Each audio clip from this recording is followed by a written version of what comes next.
Well, good morning. It is, let's see, October 7th, Hmm. Thursday. I've got a real good friend of mine with me today on the Vital Update, Reginald Andre from Ark Solvers out of Miami, Florida, right? Yes, my sunny Miami, Florida. Is it sunny today? Yep, sunny, tropical, and beautiful. Looking outside right now. Awesome. Well, Reg, I appreciate you joining us. Just real quick story. Reg is in a group that we're a part of that is a bunch of managed service providers and IT companies around the country, and he's a counterpart, real good friend of mine, and just very much appreciate you coming on today to talk about cybersecurity. And on the Vital Update, we typically try to showcase other people's businesses on this segment, but today, being that it's Cybersecurity Awareness Month, we're going to kind of touch on some of that stuff today. But I do want to highlight your business and just kind of see. I was interested. I was looking at your website this morning, and then never really kind of thought about your the name of your company and kind of how y'all got started. So kind of just give me a background on you and your business. Yeah, absolutely. And thank you so much for having me. And hello, everyone. So, do you remember the store CompUSA? Yes. So back in I would say 2002, I was working for CompUSA, and CompUSA is basically like a Best Buy. It's where you can buy computer gadgets and routers and computers and things like that. And I was working there, and this guy comes in and he buys shopping cart after shopping cart after shopping cart full of items. And at the end of the sale, he was like, who's going to set this up for me? And at the time, CompUSA didn't have what we have today as the Geek Squad, where they come to your home and set up everything. And I would always just do side work for my friends and family, and just like on Saturdays and things like that, set up their computers. And I told him that I can come to his house. So he said, sure. He gave me his address and he says, come over on Saturday and set me up on my router and computers and things like that. Well, at the time, I was going to school to become an English teacher. And I grew up in what is called Miami Gardens. And Miami Gardens is actually probably one of the, uh, uh, at the time, it was the fourth most dangerous city in the United Oh, States. wow. Yeah. So my mom always kept me indoors. She's a first generation Haitian American. I'm a second generation Haitian American. So she was relatively new to the country, and I had never been exposed to Miami Beach, where this guy lived. If we ever went to the beach, we would just go straight, and it wasn't Miami Beach. So here I am, 21 years old, going to school to become an English teacher, and now I put on my GPS, Miami Beach. And something about Miami is, when you watch CSI Miami, or you look at the news and or any type of TV shows that's based in Miami, you see Miami, which is the palm trees and the cruise ships and the yachts and the girls. But there's something called Miami, which is probably 95% of what really Miami is. And that's kind of just the poor houses and just the regular people. So here I am driving in my car and I am amazed. I'm like, oh my gosh, I've never seen this part of Miami. And I've been living there pretty much my whole life. And I go to his condominium. He's on the 17th floor overlooking the ocean. And I set up all his computers and things like that. So at the end of the sale, he asked me he asked me how much. He paid me. One of his friends just happened to come in and was like, wow, who set all this up for you? He was like, Andre did. And he's like, can you come to my house? And for 6 months, Paul, this guy who I met at CompUSA was just sending me all of his rich friends and me setting up his computers. 6 months later, he calls me. He says, Andre, I see what you're doing. I love what you're doing with my friends. I'm a retired multimillionaire. I'm 42 years old, and I want to start a computer repair business with you. And from there, yeah, and then from there, I kind of just stopped working. He's like, whatever you're getting paid at CompUSA, I'm going to go ahead and double your salary and let's start a business together. And I was like, yeah, let's do it. So 9 years goes by. We are the kings of South Beach. Everybody knows us. We're doing computer repairs. We're doing TV installations, router setups. And I go to my boss and I say, everything is great. my business card says vice president, My email signature says managing partner, but there's nothing in writing that actually says we're business partners. There's nothing in writing. And he said, oh yeah, you know what? Give me a couple of months. I have the attorney draft up something and we'll go ahead and get that going for you. 2 months later comes by, he calls me to his office and he says, Andre, I'm sorry, but I'm gonna have to let you go. I'm like, let me go? What do you mean? Like literally 7 days a week, Paul, 18 hours a day. I was working this company to build it. And we had about 8-9 employees at the time. So we were over $1 million in sales. And he said, I'm sorry, but it's not working out and I have to let you go. And I can remember going in my garage with my keys, like, oh my gosh, what am I going to do? I had a newborn at home. I just got a mortgage. And yes, I was making a lot of money, but this is 2008, 2009. It was wild, wild west out there. And I wasn't saving any of the money. And I remember the quote by Rocky that says, it's not how hard you get hit, it's how you get back up. And then from there, I said, you know what? I can do this. Yes, I had a non-compete, so I couldn't go after any of the existing clients, but I was the one that was running the business. He was the money man. He was doing his stuff in New York, and I was the one that was running the business, and I knew that I could do it myself. So fast forward. So just side note, would you say that whole experience gave you the confidence and that boost to go out there and just kind of, hey, I can make this happen? Absolutely, man. I literally had $100 in my bank account, and it's December. It was December 30th. My sister from Virginia was over, and we're like, I want to start my IT business. However, I can't put it under my name because if I do, he had so much money that just to make my life miserable, he could just send one of his attorneys over and say, oh, non-compete, he's not supposed to be doing this. Even though he would be in the wrong, I didn't have any money to defend myself. So we decided to make it Ark Solvers, which is my sister's, my initials and my sister's initials. Okay. And we put everything under her name. So that way it was kind of I would be under the radar. So 11 years later, we now are a cybersecurity and managed service company. We, as you see in the awards there, we recently have been voted one of the top 10 fastest growing IT companies, actually 3 years in a row.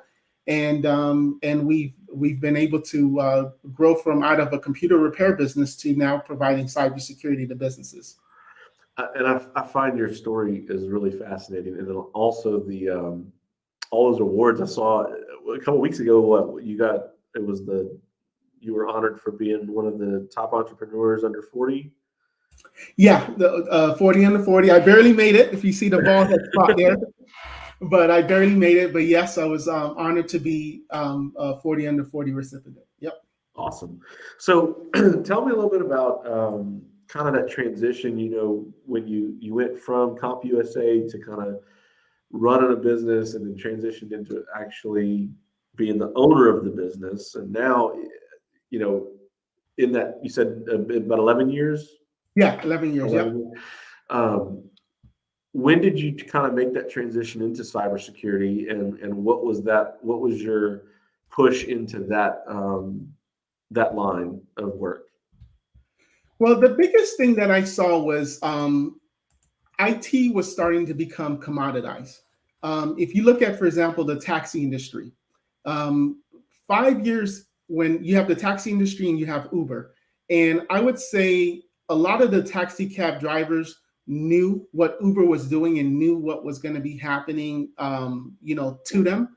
And it's kind of like the frog that stays in the hot pot and then they don't realize that they're burning until they get burned. And I saw that there needed to be a shift because, being reactive to IT solutions and hackers getting smarter, at some point, we can't just wait for the clients to get hacked. We can't wait for the clients to have a problem and then bill them. I mean, it's kind of a very bad business model. It's kind of like your doctor not telling you that you shouldn't smoke and you shouldn't, you should exercise and things like that, because he's hoping that something actually happens to you so he can get money. So when you put it that way, that sounds terrible. Yeah, exactly. But that's what the IT industry unfortunately still is. Yeah. We want our clients' computer systems to break so that we can charge and make money. And with cybersecurity, I saw that this was the future. I saw that, you know what, clients would rather just pay to have that peace of mind knowing that their systems are up and running and they're operational and they don't have to deal with all that crap. And Right. that's essentially, we made that change slowly. We're still making the change, but we made that change probably, I would say, for the last 2 years. And we're just slowly migrating and going full cybersecurity. Yeah, and we started doing the same thing around the same time. And I think part of what is very interesting and I think also important in any business, not just the industry that we're in, is having those peers that you're able to connect with. Because honestly, there's things that you're seeing and trends that you're paying attention to that I may not see, and vice versa. So having other people to bounce those ideas off of, and like, hey, did y'all ever experience this, or how are y'all preventing these things? Because the hackers and all of this stuff that is just changing so rapidly. I mean, it's changing almost daily at this point. I mean, Yeah. this is turning into an industry in and of itself, to where they're actually organizing like playbooks, and this is our standard operating procedures. This is an outline of how you actually go in there and hack things, and we're having the challenges of staying ahead of that.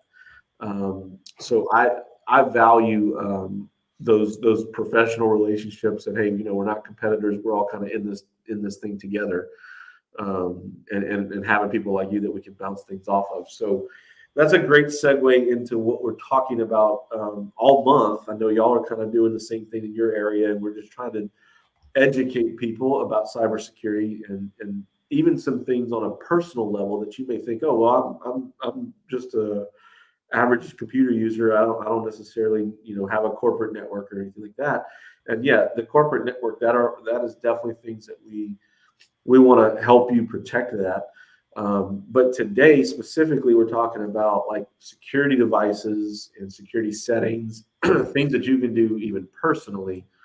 So why don't you just tell us kind of something? Give us a couple of tips on what we can do personally to kind of protect ourselves. Well, yeah, absolutely. So that's a good segment to talk about, your personal computers, and because obviously, if you have a business, you're going to need someone like one of us to manage that. But Right. especially with a lot of people being able to bring their own devices to the workplace or And be work able from to, home. That's been a huge thing the last couple of years. yeah, yeah. So we can go as basic as making sure that you have antivirus to as more as far as when you're working outside of your home, excuse me, working outside your office, things like VPN. So let's just start first off talking about the computers and passwords, because we know it's Cybersecurity Awareness Month, and how you should make sure that your computers, at the very minimum, have what we call passwords when you log into the computer. And I don't know if we want to go too technical with BitLocker, but that's basically a way to make it so that if you ever lose, or if your laptop or computer ever gets stolen, that the bad guys are not able to just Yeah, I easily. think at a bare minimum, if you have a laptop, that should be an absolute necessity. BitLocker for Windows, or the File Vault for an Apple device. That encryption, making sure that encryption is turned on, I think is a huge. That's a red flag if that's not on. Like that's something definitely you need to check on. If you don't know how to do that, comment below. We'll love to connect you with the right instructions on how to do that. But yeah, I think encryption is a great place to start. And every day, and I know y'all are probably doing the same. We're kind of doing another tip of the day kind of thing for cybersecurity. This conversation is more of, hey, let's unpack a few of those a little bit and get into some of the details. Don't have to get into too much technical jargon, but it's hard to kind of articulate in a 60-second video or a little post on Facebook all the things that we're seeing and how to do this. But I think encryption is a great first step there. But let me ask you this: so there's a lot of overlap now that we're seeing from the business into personal. We're seeing a lot more of the work from home. We're seeing a lot more where people aren't necessarily being able to or businesses are not able to necessarily mandate and make sure those home networks are secure.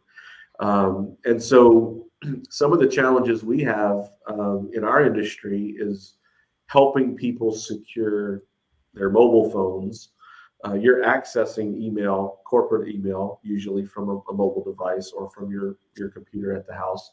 And just like I do, antivirus is just kind of not what it used to be. Like you can't just say, "Oh, I have antivirus now. I don't need anything else." Especially when you're talking about the corporate world. But like, let's talk about some of the stuff that we're seeing with fake websites, or if I'm seeing something, if I go to a website and it looks like it's Office, how am I able to identify some of that stuff just practically to where I may not be, I'm making sure I'm not putting my credentials in on the wrong website. Absolutely. So let's first start if that's via email. So if you're not expecting an email from someone that sends you an email, you should never open it. I mean, there's one thing to actually open it to view it, but then now if it comes with an attachment, for example, don't double click on the attachment. Don't open the attachment. Call them. Hey, did you just send me this? Or what is this about? And from there, hopefully they're able to tell you, hey, look, don't click on it. My email got hacked and it's spamming everybody. Or they could say, hey, yep, it's me. This is legit. Remember, we talked about this and I would send it to you. This is what that is. And also, too, when you're looking at your emails, and this is why it's so important that companies have the culture of cybersecurity, because you could put in all of the tools to protect the computers. You can lock it down, but it just takes that one person to just click on something, and now they just open Pandora's box. So when you are looking at that email, you want to be able to hover over the link, and when you hover over that link, it will generally tell you where it's going to go. So and that's at a minimum. Like if you don't have something from a corporate network, and right, you don't have something telling you that you're checking those links, which is all things I know you provide that for your clients, I provide that for my clients, to where we try to get ahead of that and prevent. But this is going to be something similar, like if you have a Gmail account or you have right. something that's not a corporate environment. These are things and tips that you want to make sure you're looking at and thinking of. Hopefully your corporate environment would have all that stuff shored up for you. But we actually had a client the other day call us because it was their Gmail. They just, hey, can you look at this for me? And a lot of times people think, okay, I'm protected because I'm using Gmail. I'm protected because I'm using Outlook.com. But things still go through there, which is why it's still important to hover over the link. And because it could be like, hey, it could be something like Amazon, and you think it's Amazon, but then when you look at the link, it although it says www.amazon.com, but it's then going to bit.loz and a whole bunch of numbers at the end. So something like that will really save you a lot of headaches in the future by just doing that extra step to see if it's legit. And I would just say. And I think that's part of the, like you talked about the culture of cybersecurity in companies. And that's really what the month of October is about, not just from a corporate perspective, but really trying to educate the public about things and about cybersecurity that a lot of people, let's just face it, it's not something that they want to think about. It's not something that until it happens to them, it's like, well, dang, I didn't know I just sent, this money to them, or I didn't know I gave them access to my bank account. And so until that stuff kind of happens, it's kind of out of sight, out of mind. Yep. But it's not out of sight, out of mind for the hackers. Yep. Exactly. And then even going to your phone, for example, maybe 2 weeks ago, Apple had a very big urgent update to go from iOS 14. And essentially what could happen if you don't update your phone is that someone can send you a text message. It can just say hi, or they can send you a GIF, like a picture or something like that. And the code behind it, without you having to even to reply to the text message or acknowledge the text message, and there's code behind it that will then get access to your notes, your contacts, your emails, your share folders, and any, your pictures and everything else that you have on there. Yeah, and I think that's what's a very common misconception, I think, and one of the things that we have to overcome is, iPhones and Apple devices are just not as susceptible as Windows devices, and that's just not. It's just not true. I mean, it may have been that way when it first came out, but again, as the criminals are innovating and they're seeing how many devices are out there. They're going to go after the masses. They're going to go after what they can target the most of, and so that's definitely something I've seen. And I think, to Apple's credit, and most of the companies out there do try to do a very good job of articulating and fixing in those deals with patches and stuff like that in a quick way, in a quick manner. It's just, like I said, there's no way to stop all of it, and that's the challenge. It's like you have to have these preventative maintenance and preventative things in place. One of the things I was going to say is on the website stuff. Yeah, the links is where you can start from. But if you do go to a website, or you think that something may not be legitimate, now you're seeing, and a lot of this is going to be regulation that is kind of driving this. But you're seeing a lot of websites with wanting to accept cookies and wanting to accept tracking stuff. So just from a practical perspective, if you're on a website that you don't know how you got there, and maybe you kind of been surfing social media, and you ended up somewhere, and it's asking you for that prompt, and it doesn't something seems off.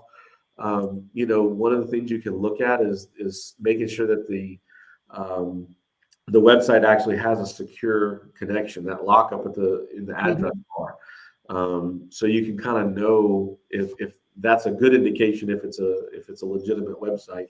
And then also, if it's something that you don't think you're going to be there, I'll tell you what aggravates me is I'll get a lot of stuff where you're on a website. It's like, hey, we want to send you push notifications to your desktop. Yeah, I'm getting that a lot now, and it's like I'm denying almost all of that, just as a safety precaution. So, again, practical things to look for. Let's hit on one more thing before we sign off, and that's just passwords. Obviously, that's going to be your number one way. Don't have your name as your password, right? And kind of coming up with a good password strategy. How do y'all handle that for your customers, Reg? Yeah, so the statistic is that 81% of people reuse the same password over and over and over again. And the reason that's bad is because if a hacker, let's just say a hacker was able to get into LinkedIn's database and grab that password, that means based on that statistic, 8 out of the 10 times that same LinkedIn password is the same password that you use for your bank, which is the same password you use for your emails and so forth and so forth. Well, and a caveat to that, and this is one of the things I think that's very important if you own a business and you're watching this, one of the things that you want to make sure of, this is why education is important. Because if they're using that password on their Facebook or their LinkedIn, and those places get hacked and they get access to that password, it's very likely that they're able to get into your business accounts that your employees are working with you. So it is all part and connected. Our digital lives are so intertwined now, and I think that's a very good point about hackers that are getting into LinkedIn and stuff like that. But go ahead with your password. No, it's true, because if you think about it, when you have a new employee start in your company and they have to create all of these different online accounts and they have to create passwords, they're going to use the same passwords that they're using for their personal accounts, more than likely, 8 out of the 10 times. The statistic says that. So our recommendation with passwords, and this is even if this is for personal use, is to use what is called a password manager. And the cool thing with the password manager, sorry about my Teams beeping like that, and put that on. It's live, right? Yeah, it is live, right? So do not disturb on Teams. There we go. And the cool thing with the password manager is that now you only have to remember one password. And the way it works essentially is you log in to an online site that is secure, very, very secure. And then from there, it's like a digital Excel spreadsheet.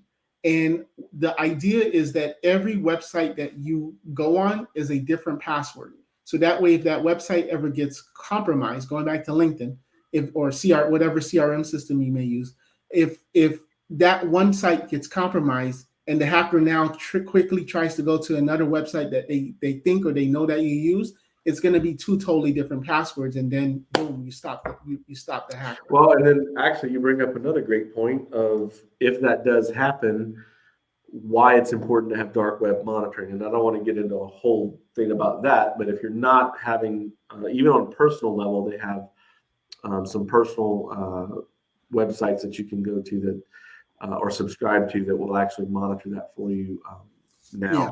And that's something, you can't remedy what you're not aware of. And right. I think that's one of the things that we try to really help people. But yeah, the password management, that's one of the things we absolutely recommend for everybody, not just corporate environment. I think everybody, it's important for everybody to have that. There's a bunch of them out there. I'll put a couple of links to the ones that we recommend and that we use in the comments to this video, so you can actually check those out.